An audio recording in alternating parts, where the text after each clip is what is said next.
Folks, welcome to the Jake Feinberg Show. In the live music experience, the most important aspects that can be conveyed to the audience are authenticity and individuality, true nature, and differentiation. Not being a good rock star helps. You wear old clothes and grab a hot meal, not leaving on a jet plane, but taking a bus. The conundrum comes into play when a non-conformist becomes part of a mainstream sensation.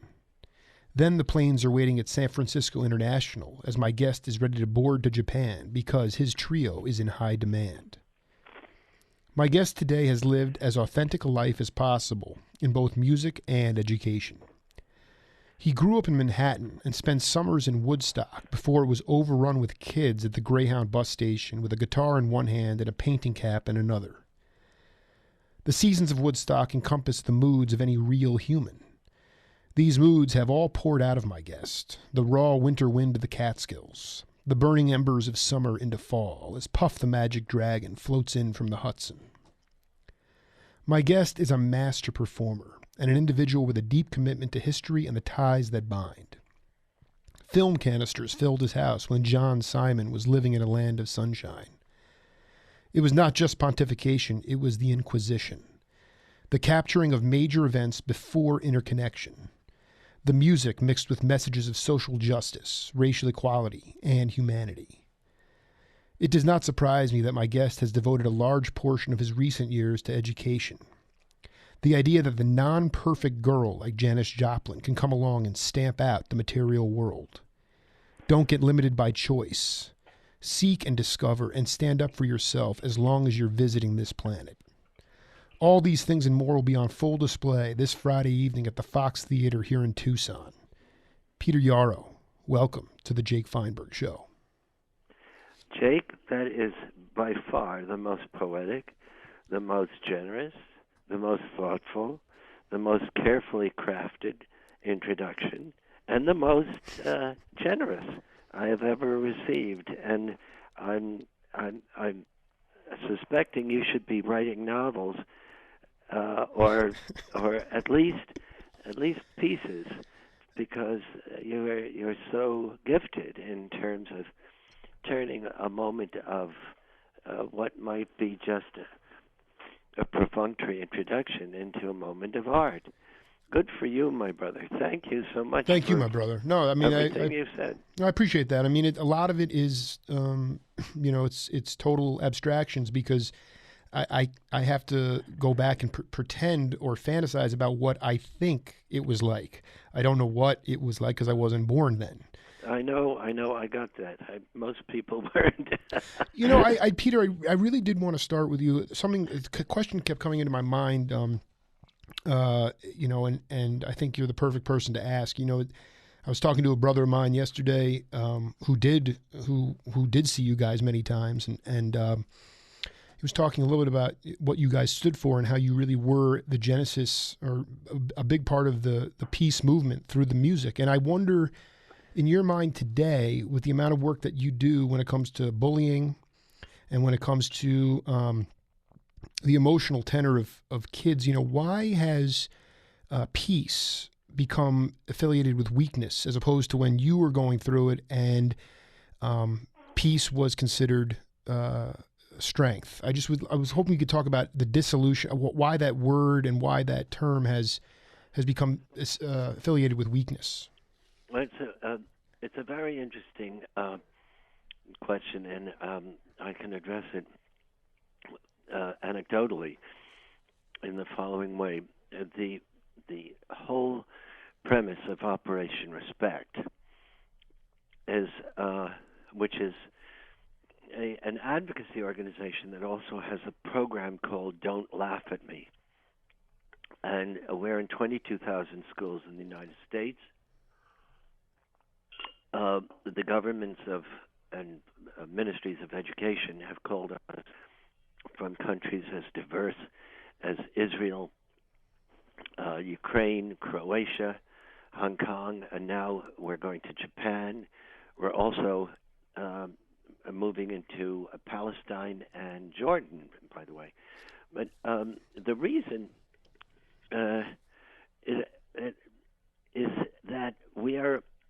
known to be, although not, this is not completely accurate at all, we're known to be violence prevention, bullying prevention, educational perspective that uses social and emotional learning, experiential curricula, in conjunction with music to create an environment that's caring and loving, and for kids. Now, the emphasis and the porthole through which we've been able to establish the kind of support that we've been able to get has been really the idea of bullying. But the truth of the matter is that even though we're looked upon as an anti-bullying program, what we're doing is really creating an environment that's peaceful. We're training peace builders rather than people who will grow up to be the opposite. Now, that we were doing for 10 years. By the way, we were doing this now for 15 years. Right. When all of a sudden there was a piece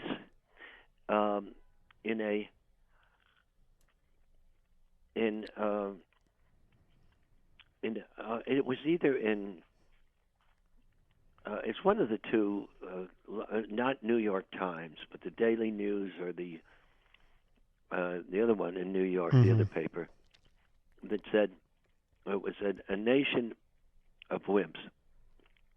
It said, we know what this program is trying to do. We know what Peter Yarrow has in mind. He's trying to turn us into a nation of wimps whereby kids, instead of being trained to kill terrorists, which is what we need to do and strengthen our ability to do that, are being trained to try to understand terrorists and try to do the opposite of what is really needed in our time. So in a way, that really goes to the heart of your question.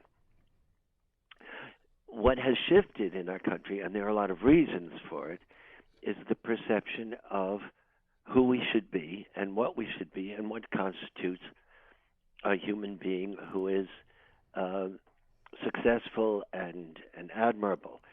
We have a nation that now finds ridicule a sport. If you look at those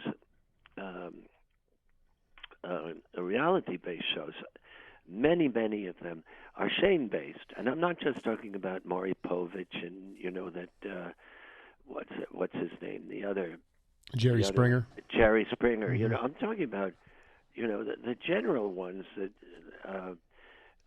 where ridicule and humiliation is so much a part of the drama, and people watch it like the Roman circus of old, where they're watching lions eating Christians.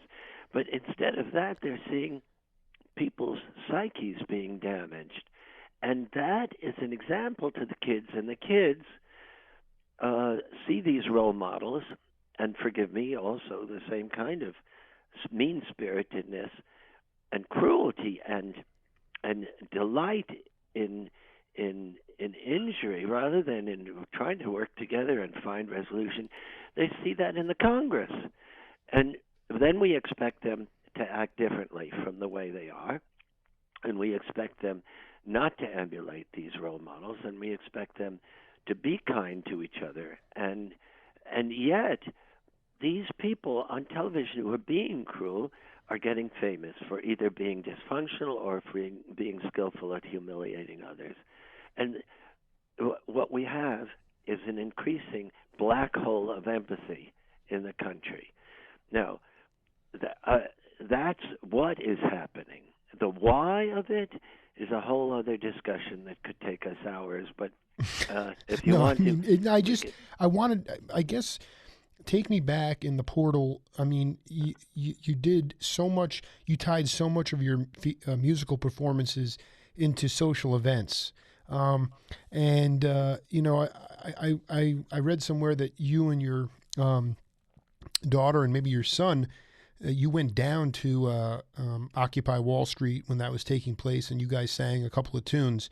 Absolutely. And I just want, my thesis is that, for what it's worth, I mean, it was it comes down to really authentic leadership. The idea that people can articulate the idea that like just taking Congress for example, people can have their ideas, but I mean, let's be honest. I mean, half the country, it's a split country. So to say, to paint with a broad brush, you need to have people come back and articulate the idea saying, no, it's 51-47. There's diversity of ideas. And I don't know. It just seems like the dissemination of information when Peter, Paul, and Mary was coming up, and when you were marching on Washington, I just wonder, are people and then education is the other thing. So it's leadership and it's education. But so take it away from there. I think you've got some of the pieces. I think part of it is leadership, and I'm not just talking about leadership from the political perspective. I'm talking about leadership in the business community, which is, to a large degree, you see all the time that there's corruption and greed that just it manifests itself constantly and in shocking ways.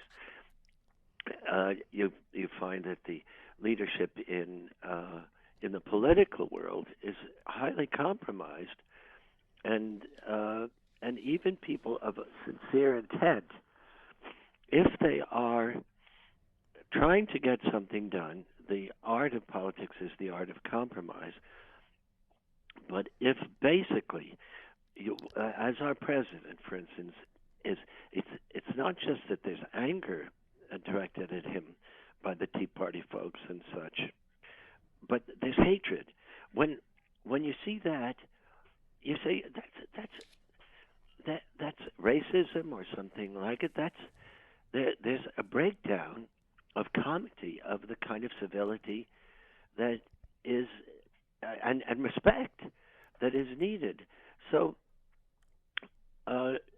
from my point of view, yes, there's a breakdown of leadership, but what there is also is a breakdown of the cultural message that's been going out for many years. And I think the most destructive thing that the United States has done is through the and I think it's been unwitting, but it's happened through the vehicle of commercial television.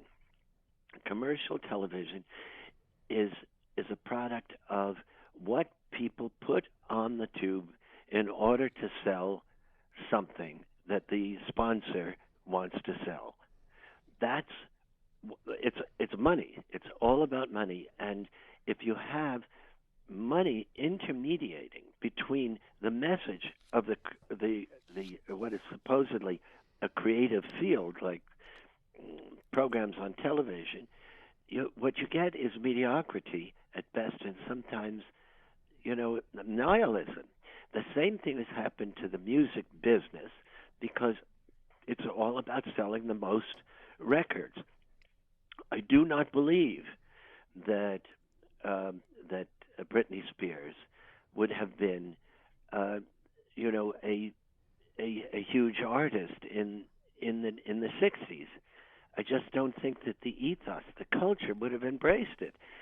But now, with the marketing and the focus of the companies on the next quarter's profits, what you've got is mediocrity and worse. Now, the most important thing is that television has spread a culture of presumably what America is like to all over the world. And it has reinforced the idea all over the world that this is what people should strive to have and to be.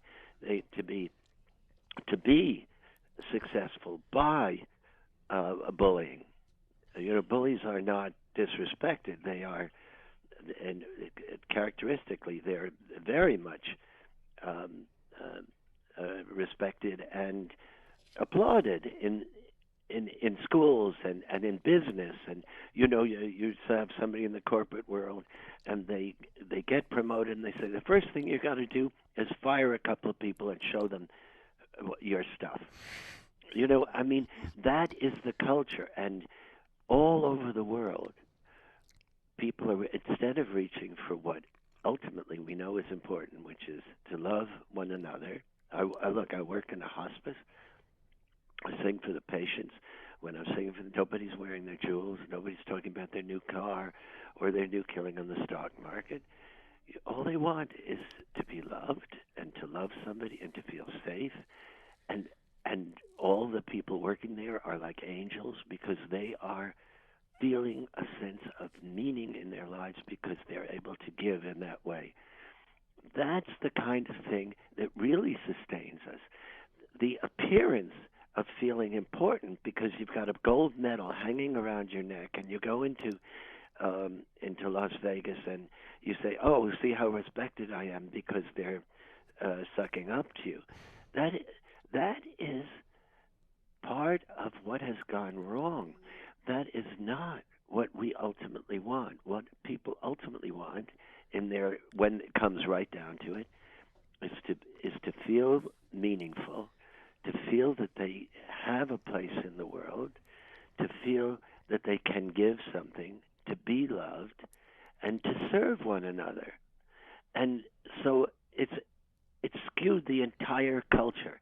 And that answers your question in a way of what the failures are that have made the word peace be associated with the idea of weakness.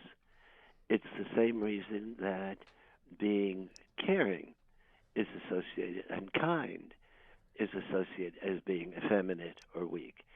It is the culture has become a bellicose, warlike, a culture of hyper competition, and it is the task that I embrace with Operation Respect and virtually every time I get on stage to once again proclaim the emperor has no clothes. People sing along, they feel comfortable, they love one another, they feel a sense of wonderful, authentic community. Authentic is the critical word. And they go out, they say, I feel so young. I feel so wonderful. I haven't felt this way in so long.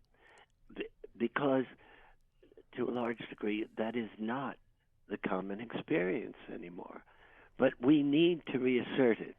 And one of the ways we can do that is by giving the kids an education in which they become empathetic. They learn how to walk in each other's shoes, to resolve conflict non-violently and creatively, to value differences rather than abhor them, to have a peace place in the classrooms where they work things out, to write the constitution of caring for their school. All these things, and it makes a huge difference. That's what we need to do. We need to break this cycle of cruelty, of disrespect, of monetary adoration, of wealth and power and fame. And I don't mean fame like a Nobel Peace Prize winner. I mean fame a la the Kardashians. That is what we have to deal with today. And if we do that, we'll make humane policies. We can't just change the policies. We have to have the hearts of America in back of an authentic, caring culture. And that's the task. Can you talk a little bit about the dissemination of information in the 21st century? You mentioned television, but even the idea that, you have working poor, poverty, cable television, as opposed, and the restriction.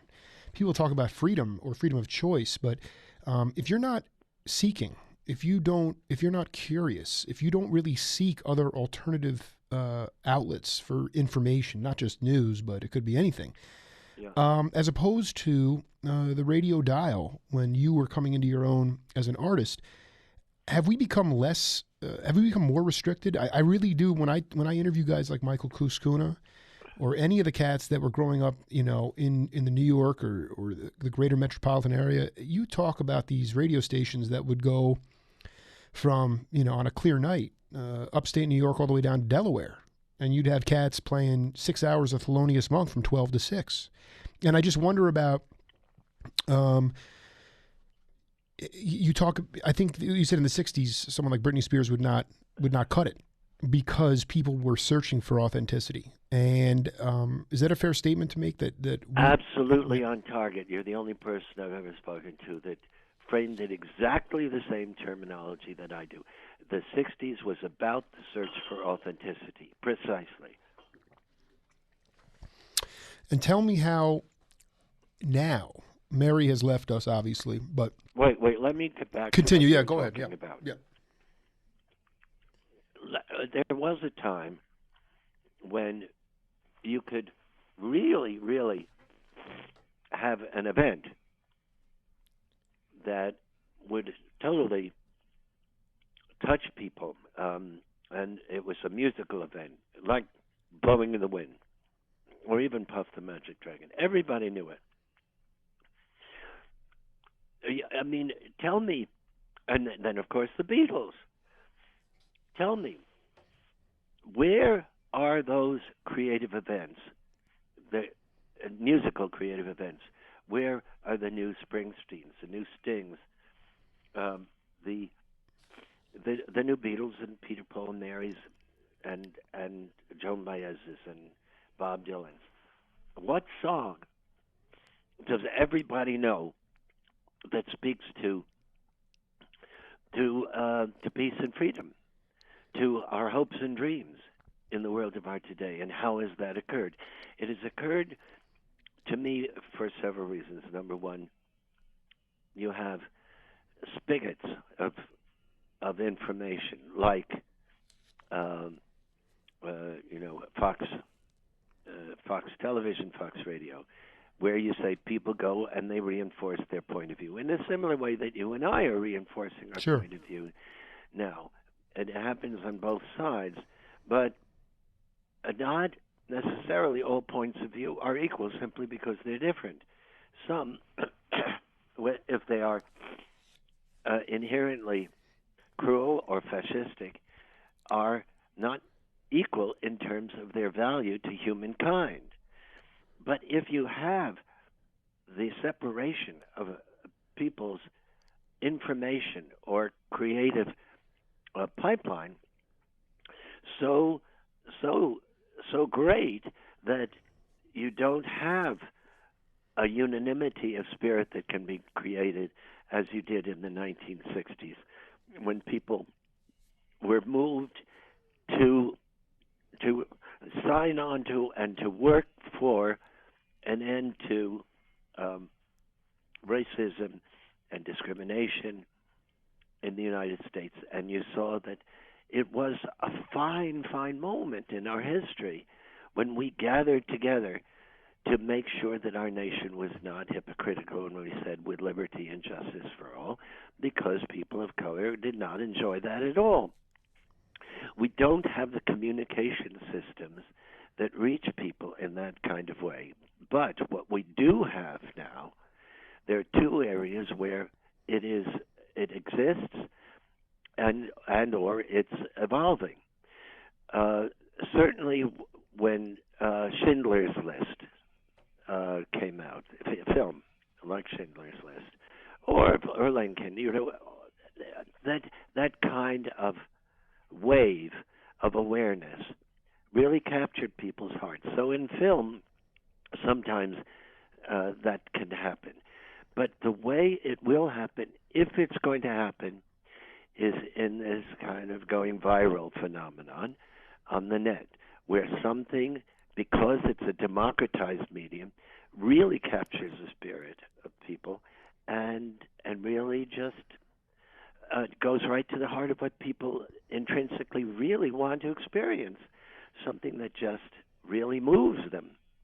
Now, it's not at that point, and something going viral now is just the tip of the iceberg. But ultimately, I believe that the savior of the culture might very well be the fact that the net is going to be the place where, not mediated by commercial interests, the will of the people, the good heart of the people, the authenticity of the people can be expressed. The net is very friendly, for instance, to folk music, by the way. And folk thing with Noel Paul when I'm in your neck of the woods. Folk music was not written for the bucks, the traditional music. And the music that came out of it followed that route. I was just with Pete Seeger for Toshi's, his wife's, memorial. And all the people there in this gathering, and they were, so many people, and, just 1,500 people, but it was remarkable. There's a magic that happens when people together create something that says, this sound is the sound of peace. It's not just an analogy, it's a manifestation of peace, of harmony, of caring, of community. And we miss that because that's not in the lexicon of our society right now. It's gone somewhere else, where the Britney Spears and the boy bands and whatever are dominant, and a lot of what is nihilistic music, that comes out of the hip hop evolution is dominating. Well, in order to resurrect that spirit, that we're putting it back in the schools. We're in a third of the schools we could be in, and they're singing and they're caring, and their sweetness is being encouraged.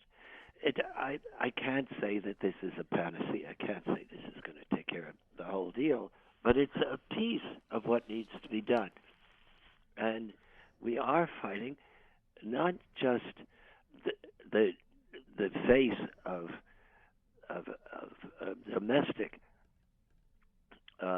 crisis in terms of who we are as a nation culturally. We're also fighting our place in the world in terms of global warming and what is certainly for my granddaughter going to be, unless we turn it around, a very different and very crippled, environment.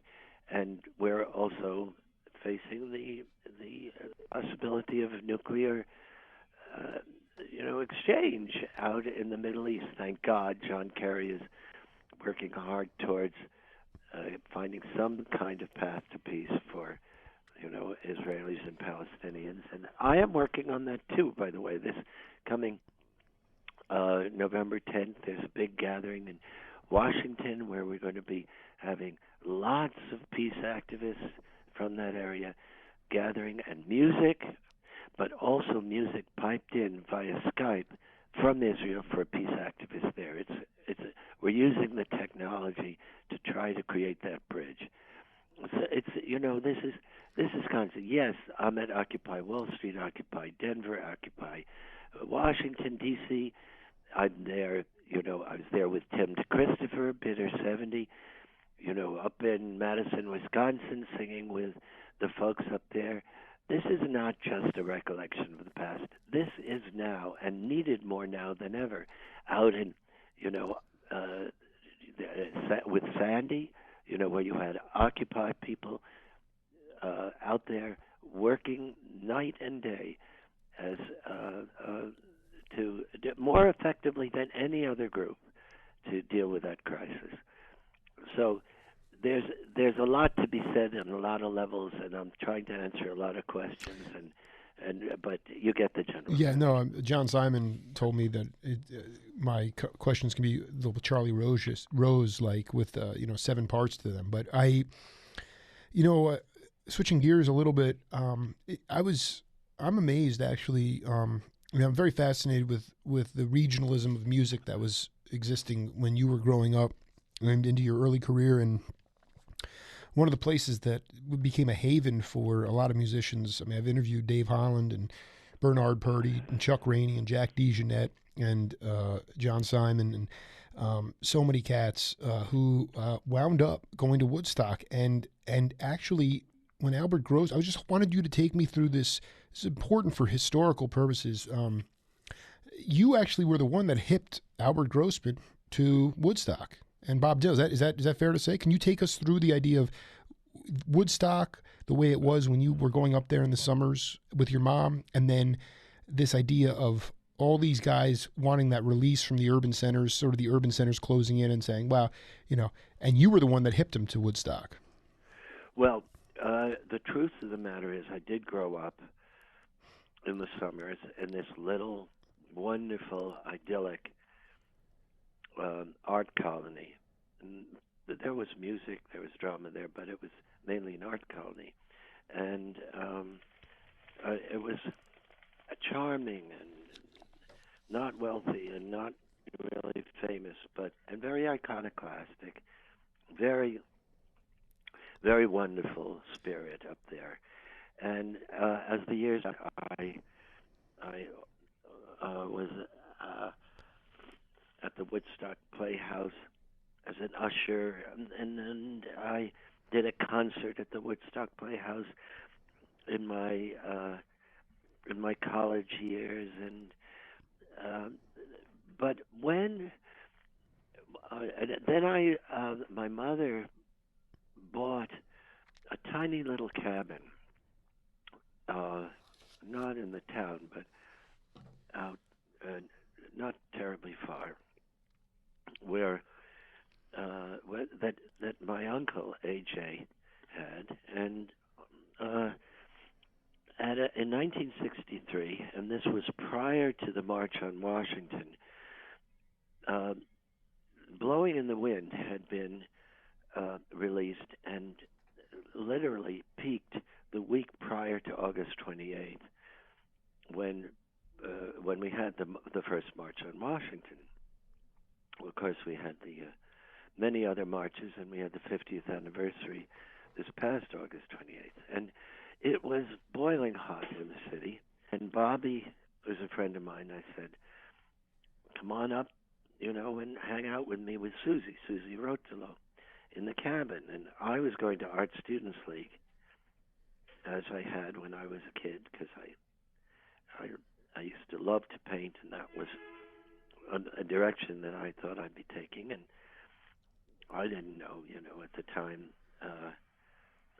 that folk music and its capacity to build community would kind of take over my life. But Bobby came up with Susie. After a day and a half, my mother took off. We had the best time. Mm-hmm. We'd come home. Bobby was writing on a typewriter, which was his MO, and he'd had written "Only a Pawn in the Game" and "Hard Rain is Going to Fall" or whatever, and Susie and I would have painted, and we had a glorious time. And in a way, I think, the Bob Dylan's Dream song, just might very well have been inspired or by that experience. But he fell in love with Woodstock, and Albert, however, knew about Woodstock from two sources. One, Milton Glaser, who was the designer that was a great friend of his, and who did the famous Bobby Dylan poster with the multicolored strands of hair, from the side. Sure. It was terrific. Well, he did, before that, when he did all of Peter Paul Mary's graphics whenever there was a March on Washington or something we were involved in, we'd pull him in and he'd do it pro bono. A great friend and an amazing designer, world renowned. So Albert came up there really because of me, but because of Milton Glaser too.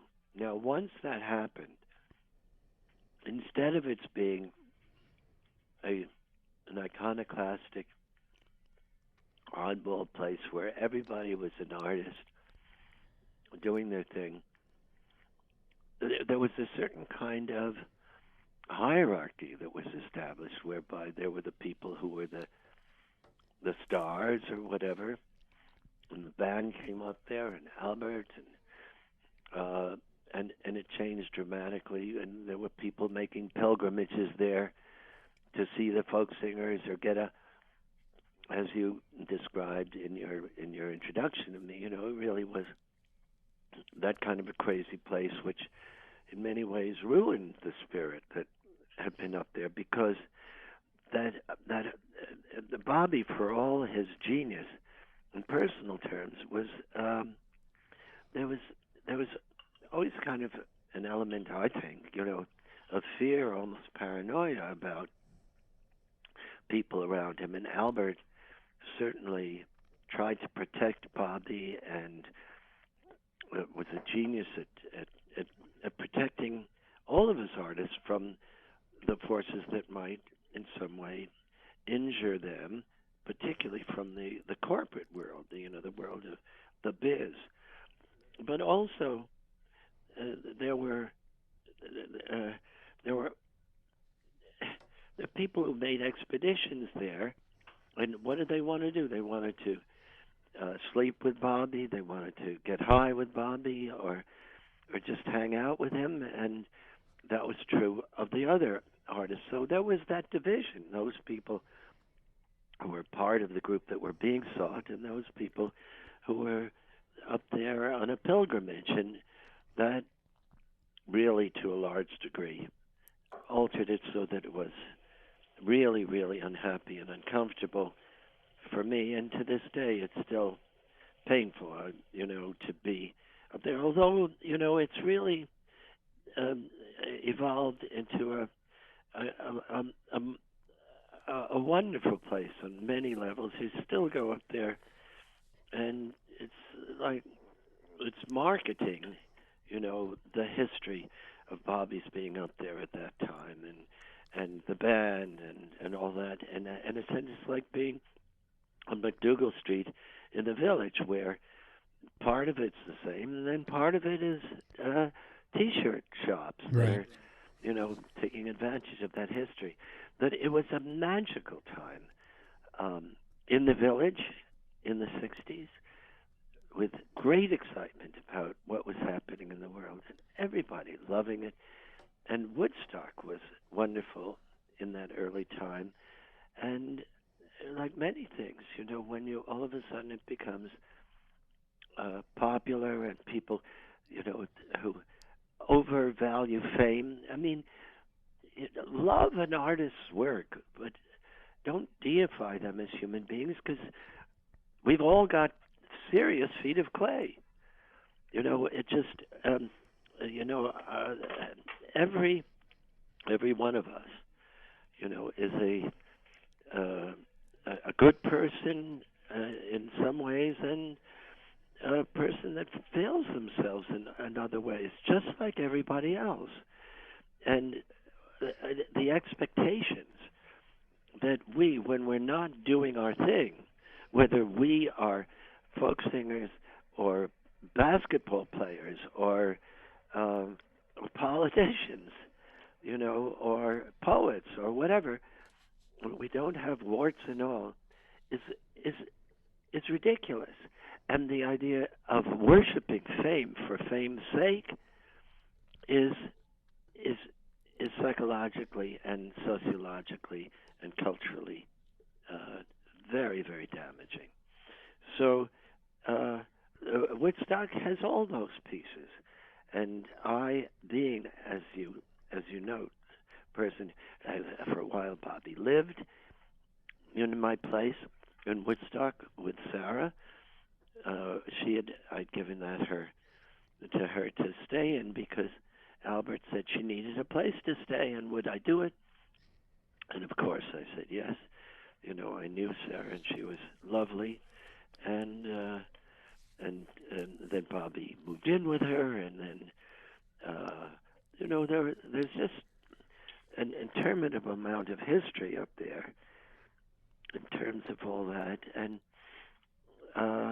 so much of it is wonderful, and so much of it is unfortunate in my mind. Yeah, I think it's. I mean, it's it's interesting to hear you talk about the pain, and the split between the artists and then those who were sort of seeking what, sort of the fantasies of whatever they wanted to do with those artists. Right. And that is a conundrum. I mean, one of my favorite artists is, performers is Jerry Garcia. And when I look at Jerry, he oftentimes is very haggard.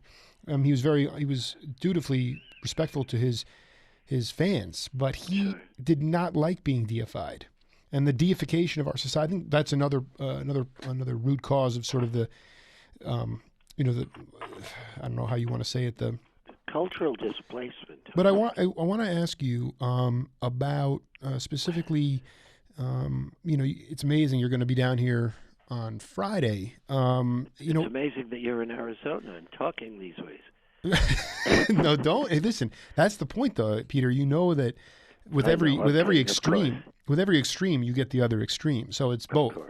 But can you talk to my audience a little bit about, your memories of Tucson? Maybe the first. I remember Jeff Moldauer came out here. He said the first time he ever smoked a joint was at Sabino Canyon here.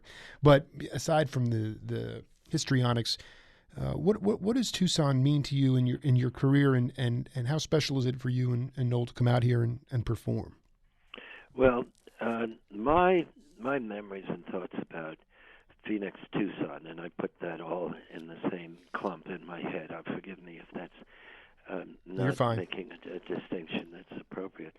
But number one, my mother, after she had retired, and she became known as the campus hopper, and she would go, whether it was she'd go to Columbia, she would go to Hunter, she'd go out to Berkeley, she'd go to Florence, Italy, to study, and then she'd come to the University of Arizona. So I had that in my memory and my heart, and then I also had there's a hospital there, St. Jude in Scottsdale, and a great surgeon by the name of Bob Spetzler. And my daughter had an AVM, arteriovenous malformation, and it might have had to be operated on. It's resolved now. So I became very friendly with him and that particular organization. And then I remember the hall we used to play, which was a Frank Lloyd Wright hall in Arizona, and the very warm and wonderful audience that would greet us there. And I have another memory of singing at for some very, very, very poor kids in Phoenix that were being helped by I don't remember the name of the organization, but one of those community organizations that took those kids who were really, really, really economically from very deprived circumstance. And I remember singing for them. And they were all African-American kids, all male, and how it turned from being a situation where they were not engaged to one where it was one of the most moving situations. They were all standing there with their arms crossed singing, "We Shall Overcome." So, I have so many specific personal memories that are quite wonderful. And, of course, the landscape there is absolutely remarkable. I remember that it's just one of the most beautiful places there is in terms of the desert. I'm not talking about downtown. I'm talking about away from where it's been urbanized, so comprehensively, so it looks like every place else.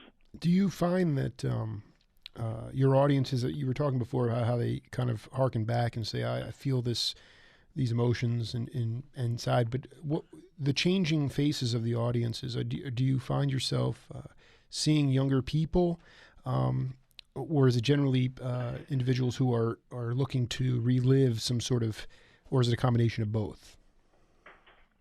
It's a combination. A lot of the audience is, I'm 75 years old, for goodness sake. I don't feel it and I don't act it, but. Mazel tov, by the way. Thank you. Yeah. I appreciate that. But a lot of the audience is in their 50s, 60s, 70s, and we're directly affected in their political growing awareness by the whole wave of the folk renaissance and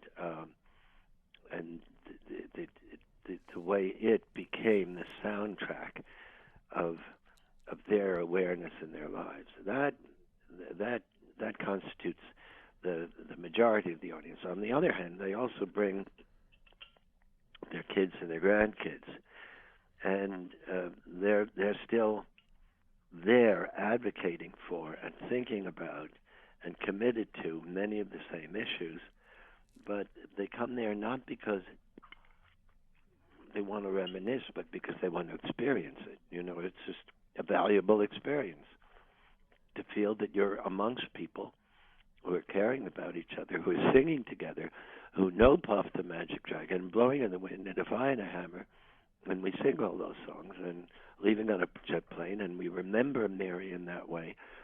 So we ask the audience to sing her part in Leaving on a Jet Plane, and they become Mary, we become Peter and Paul.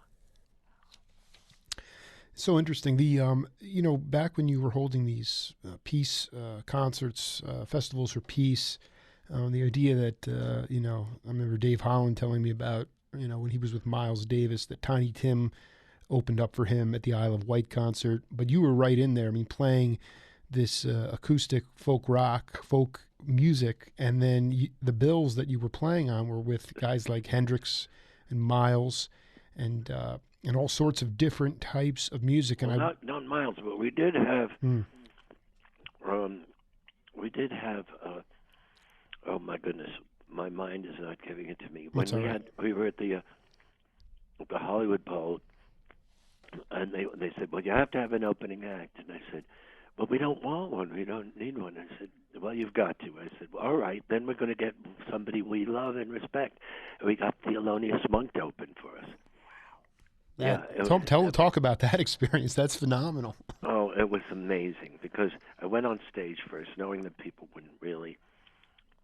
A lot of them it was out of their ilk. They wouldn't know what they're listening to. So I went on first to just tell them how much we admired him and valued what he had done and who he was musically, and how the musical dynamic of the times had so informed so many people and brought us into this new era. And by the time they went on stage, they were ready to listen, and they were engaged, and he was very, very well received.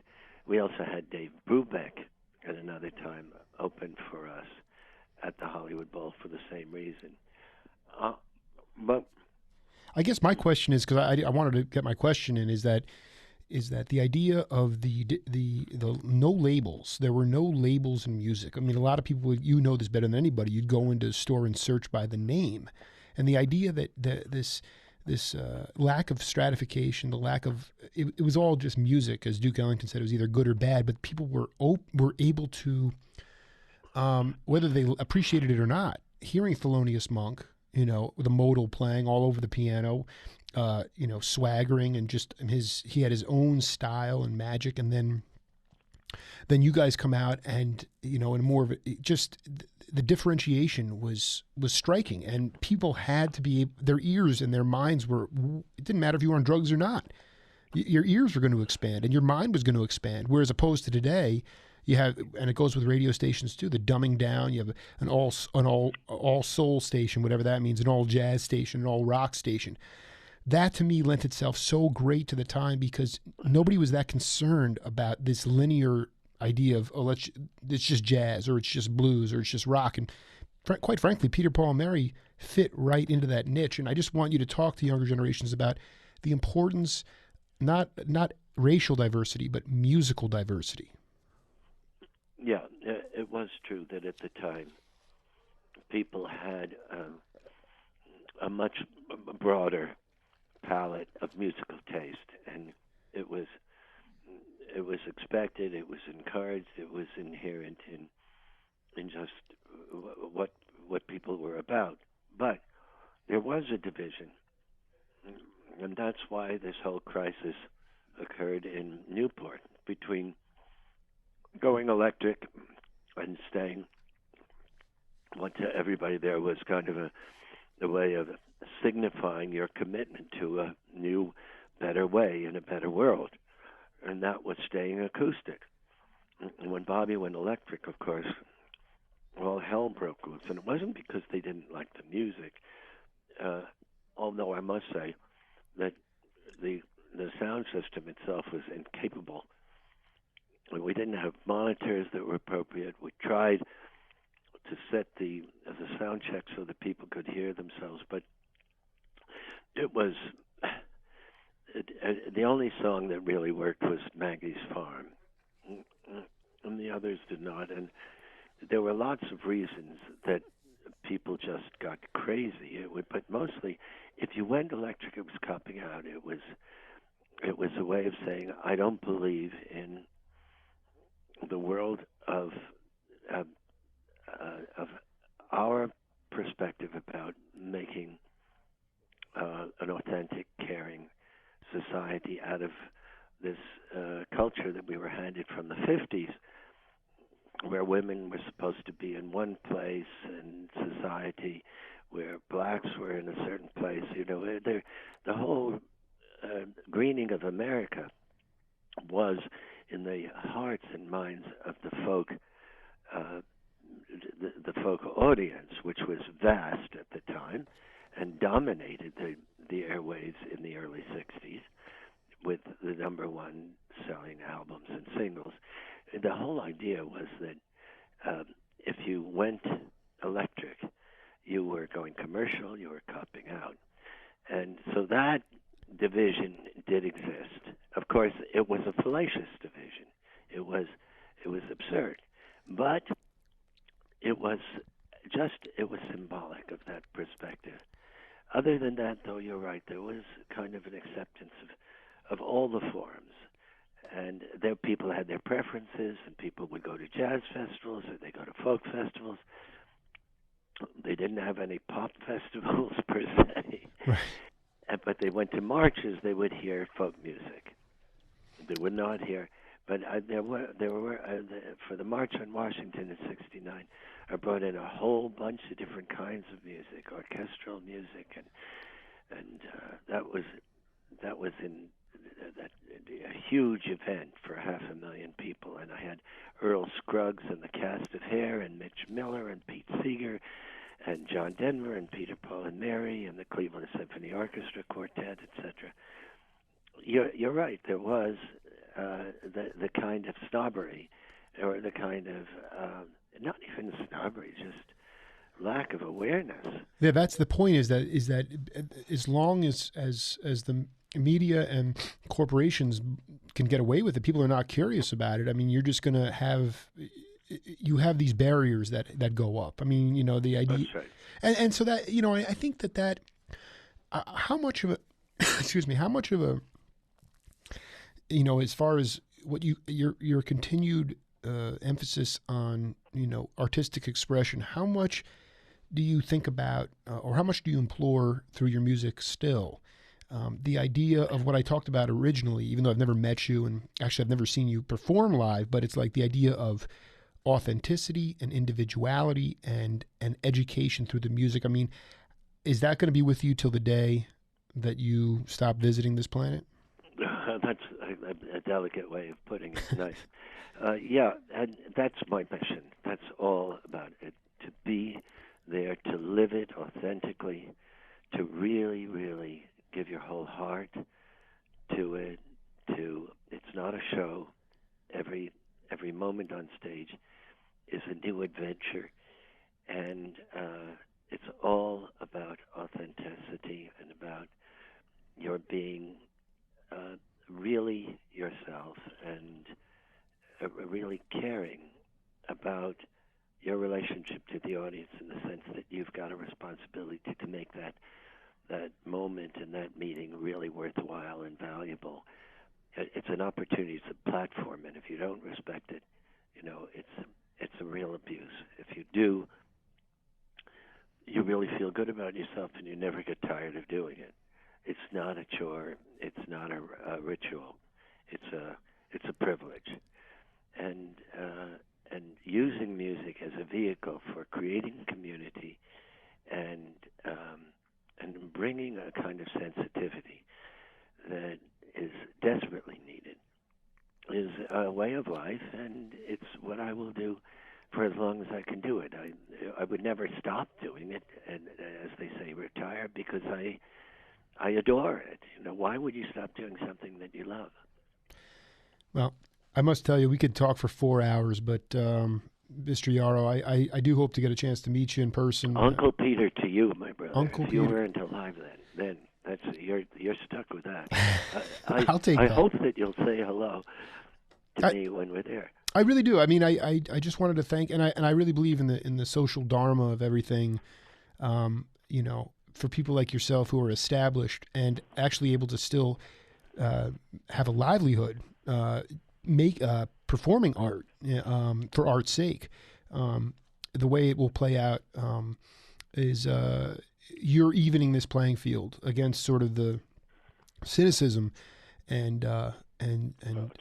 debauchery. So I mean, just keep on keeping on. You do too. You're doing the same thing, so we'll do it together. All right, my brother, and all right. and look forward to seeing you soon. Okay. Okay. All right, my brother. Take care now. Bye bye.